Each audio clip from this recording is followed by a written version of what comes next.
The sound of metal screaming against concrete isn't something you forget. It sticks with you, crawls into your chest, and lives there rent-free. For me, it wasn't just a crash.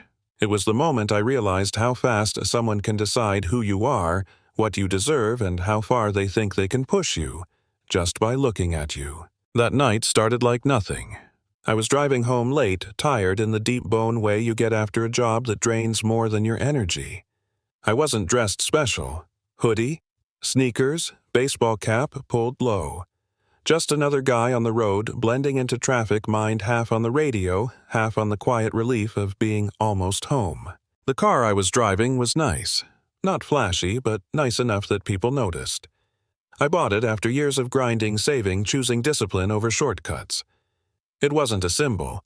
It was proof, to myself, that I'd survived things that tried to break me earlier in life.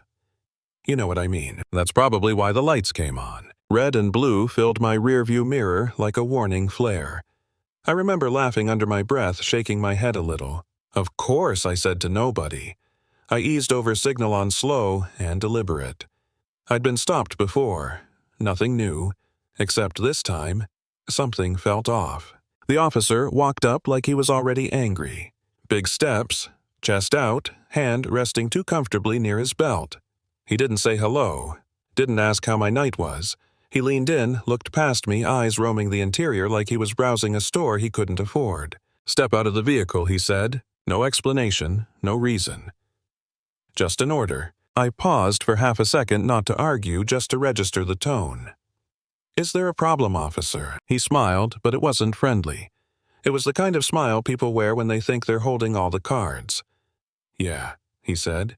"You." I stepped out slowly, hands visible, heart steady but alert. He circled me once like he was inspecting damage. Then he looked me dead in the face and said, "Who does this car really belong to?" That's when it hit me. This wasn't about speeding or a broken taillight. This was about disbelief. About him deciding my story didn't match his expectations. "It's mine," I said. He laughed, loud, sharp. "Sure it is." He claimed I'd been swerving. Claimed I smelled like something I didn't. Every excuse stacked neatly on top of the last, like he'd practiced this routine. When I asked what he planned to do next, he told me to sit on the curb and keep my mouth shut. So I did. I watched him go to work on my car like it owed him money. Doors opened too hard. Seats shoved. Console yanked. I tried to stay calm, telling myself this would end soon, that logic would eventually step in. But logic doesn't always show up when ego's behind the wheel. At one point I said, "Hey, you don't need to do that." He snapped back, "I absolutely do." The moment that still replays in my head happened fast. He slammed something shut without checking. There was a crunch, not loud, just final. He froze. For half a breath, the mask slipped. Fear flickered across his face. Then it vanished. "You see what happens when you don't cooperate," he said, turning it on me like I'd moved his hands myself. I realized right then this wasn't about finding something. It was about saving face. He cuffed me. Tight. Too tight. Pushed me toward his cruiser while muttering charges that didn't even fit together. As he did, he looked back at my car and said something that made my stomach drop. "I'll take this in myself." I told him not to. Told him the car handled differently. Told him it wasn't like his patrol unit. He waved me off, climbed in like a kid stealing a toy, and hit the gas. What happened next took seconds. Power he didn't understand. Torque he couldn't control. Tires screaming. The car snapping sideways like it had a mind of its own. Then impact. Concrete doesn't forgive mistakes. From the back seat, all I could do was watch the aftermath settle into smoke and silence. My chest didn't hurt the way I thought it would. Instead, something cold clicked into place. A kind of clarity. Because this wasn't an accident. It was a choice. And choices have consequences. He lied. Immediately. Radio crackling with a story that put me behind the wheel made me the problem. Another officer showed up, nodded along, didn't ask too many questions. I was booked. Processed. Locked behind steel like I belonged there. I didn't argue, didn't yell. I waited. Because when you've been underestimated your whole life, you learn patience.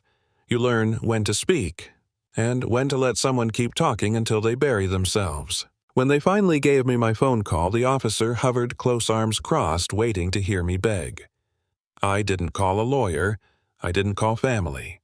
I called someone who already knew my voice. I gave my name, gave a code, used words that don't mean much unless you're supposed to hear them. The officer's confidence cracked one syllable at a time. He tried to interrupt, tried to grab the phone. Too late. The building changed before help even arrived. Phones rang differently. People stood straighter. When the doors opened and suits walked in, the air felt heavier, like gravity had been adjusted. They asked for me by name, not the name on the charge sheet, the real one. What followed wasn't loud. It wasn't dramatic. It was efficient. Badges shown, questions asked, footage pulled, stories compared. And suddenly the man who'd strutted down the highway couldn't look anyone in the eye. They uncuffed me. I didn't say a word to him. Didn't need to. Later, I watched him get led out of the same building he'd once ruled like a kingdom. No chest puffed out, no smile. Just fear and disbelief finally pointed in the right direction. The weeks after were messy. Investigations, reports, lawyers scrambling, patterns uncovered. Turns out I wasn't the first. Just the one who stopped the line. He lost his job, then his pension, then his house. People love to call that karma like it's magic, but it's not. It's accountability catching up after being delayed. I replaced the car. That part was easy. What stuck with me was everything else. The looks, the assumptions, the way power can rot someone who's never been checked. Because here's the truth nobody likes to sit with. Systems don't break themselves. People do. And people fix them too when they decide silence isn't safer anymore. I didn't win because I was stronger or louder. I won because I stayed calm, knew who I was, and let the truth do what it always does when you stop standing in its way. So here's my question to you. Have you ever been judged before you opened your mouth, written off because you didn't fit someone else's story? And if you were in my place, would you have stayed quiet or would you have pushed back? Tell me what you think. I want to hear it.